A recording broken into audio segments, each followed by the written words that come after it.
everyone, it's Jennifer from Flux. In this video, we're going to learn how to make these super easy little mask helpers. I'm going to show you two different ways to make them. One is a more kind of stretchy version, and the other is a stiffer, kind of sturdier version. Now, if you're not familiar with what these are to be worn with the masks that have the elastic loops, and you hook them onto the buttons and you wear this in the back of your head. And what they're for is for people who wear masks for long periods of time. It sort of pulls that elastic up off your ear to keep it from getting sore. So they're really helpful. People are making a lot of these for charity projects as well. And I'm guessing that's why I've been getting so many requests. So I'm happy to make this video. Please feel free to share it with people who also want to make these for charity projects as well. If you have the yarn and the buttons, please, by all means, make these for people that you know or people who may need them as well. For this project, we're going to be using some cotton dishcloth yarn. I'm going to be using Red Heart Scrubby Smoothie. I have a variety of colors here. I can put a link down below for the yarn on that. We're going to be using a 5.5 millimeter eye crochet hook. You'll need a tapestry needle to weave in the ends. I also grabbed a smaller one that can fit through my buttonholes that I'll be using. You will need 2 buttons per mask helper, and then I grabbed some other colors, and you'll also need a pair of scissors as well. So let's get started. Our mask helpers are about 5 inches long and about an inch, inch and a half wide, and you can make these longer if you need yours to be longer. It's very easy. There's no special stitch count. Also, be sure and check out my headband mask helper as well. This is an equally comfy way, just a little bit different way to wear your mask without the elastic also sitting on your ear. So check that out. The link is below. We're going to begin with our stretchier version first. Now this is made in short little rows and you work it vertically, okay? So what we're going to do is we're going to put a slip knot on our hook. Wrap the yarn around your fingers to make a loop, and I'm going to zoom way in so you can see what I'm doing here. Bring the yarn behind that loop, reach in with your hook, bring up a loop, and tighten. Then you're going to chain 6. Let me slide these out of the way. To make a chain, wrap yarn around hook and bring it through the loop. That's 1, 2, 3, 4, 5, and 6. The next thing you're going to do is single crochet in the second chain from the hook. So for row 1, we're going to count 2 chains. This loop here does not count. 1 and 2, and work a single crochet. Insert the hook into that second chain from the hook, bring up a loop, wrap yarn around hook, bring it through both loops. Now you're going to work a single crochet in each chain all the way across. So just work your single crochets.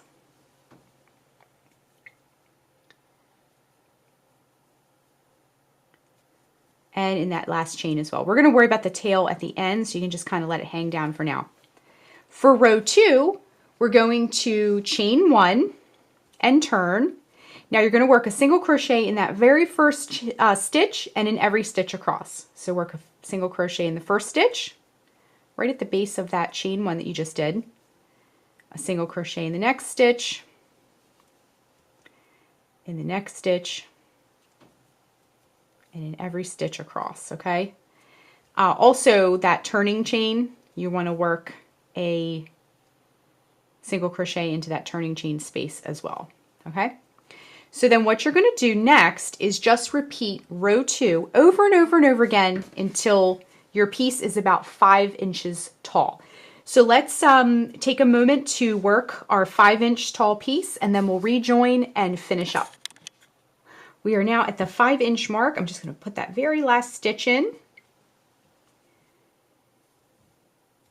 And then grab your scissors, cut the yarn, wrap the yarn around the hook, and fasten off, okay? So the finish work, the weaving in of the ends and the sewing of the button, is exactly the same for both styles that we're making today. So I'm going to put these aside and we're going to move on to the sturdier, less stretchy one, okay? This one is going to be worked in long ways rows, okay? So I'm going to put these aside so you can kind of peek at them while I work. And then what we're going to do for these are the horizontal ones, the sturdy ones I'm calling them. We're going to do the same thing. We're going to put a slip knot on our hook, wrap the yarn around your fingers to make a loop, bring the yarn behind the loop, reach in with your hook, bring up a loop, and tighten. Then what we're going to do is chain 18 this time. So again, to make a chain, wrap yarn around hook and bring it through the loop. So that's 1, 2, 3, 4, 5, 6, 7, 8, 9, 10, 11, 12, 13, 14, 15, 16, 17, and 18. Okay, so here is our starting chain. We're going to basically do what we did before, but we're just working longer rows. So we're going to work a single crochet in the second chain from the hook. So again, this loop here does not count. Go 1, 2, work your single crochet. Insert the hook into that second chain from the hook, bring up a loop. You'll have 2 loops on your hook. Wrap yarn around hook, bring it through both loops. Then we're going to work a single crochet in each chain across. Coming up to my last 2 chains here, again we just worked a single crochet in every chain all the way across.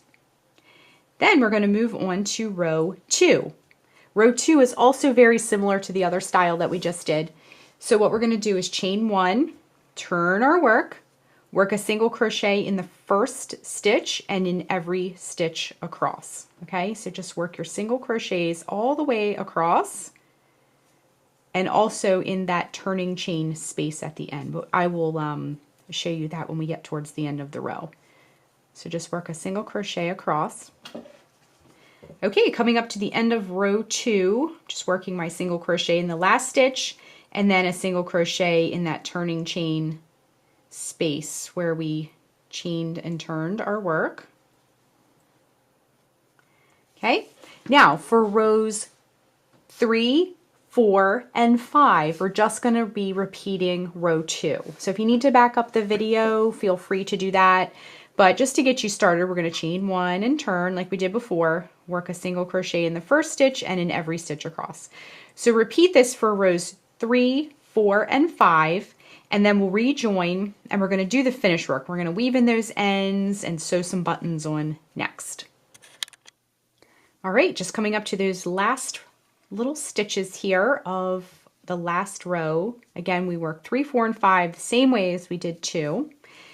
And then what you're going to do is just once again cut the yarn and fasten off, wrap yarn around hook, bring it through the loop. All right, so now we have 2 pieces finished, and let's do some buttons and some finish work on these. Okay, we're going to do this the same way. That's why I kind of saved them both till the end. Okay, so we're going to kind of get them looking like this now. So grab either one, doesn't matter, and grab your tapestry needle, and you're just going to weave in the ends. You're going to go in one direction with your tapestry needle. And it might be a little snug. Cotton can sometimes be snug. Go in one direction, come back in the other direction with your needle. Wiggle it through there the best you can. And you're going to do that for both tails. And then just snip the yarn. And then you'll have one more where you began, one where you started, one where you ended. And just do the same exact thing, going through those loops.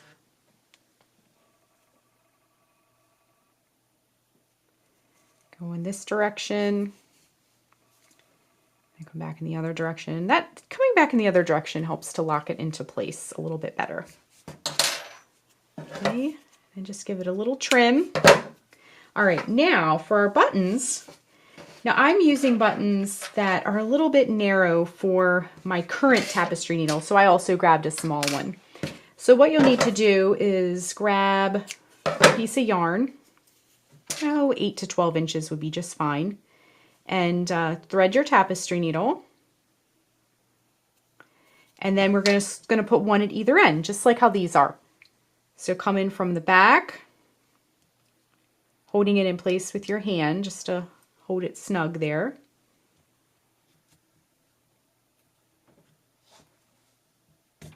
And if you have to kind of pull it through, even though my tapestry needle is small, it's still a little bit snug, but that's okay. Just use whatever buttons you have on hand. The smaller ones work pretty well too. I wouldn't go teeny tiny like shirt buttons, but if that's all you have and it works, feel free by all means, use what you have. especially if you're donating these, the more the better. Okay, and then we're just gonna, I'm using my table to see how I'm like pushing the needle through if it's a little bit snug. And then you can just tie this on the back, and you can take the time to weave these ends in, but I've just been trimming them flush because I'm trying to make lots and lots of them.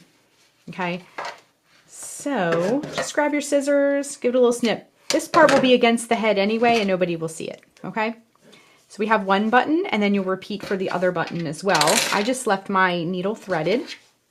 Just gonna hold that same way. And we're just gonna sew the button on just like we did this other button.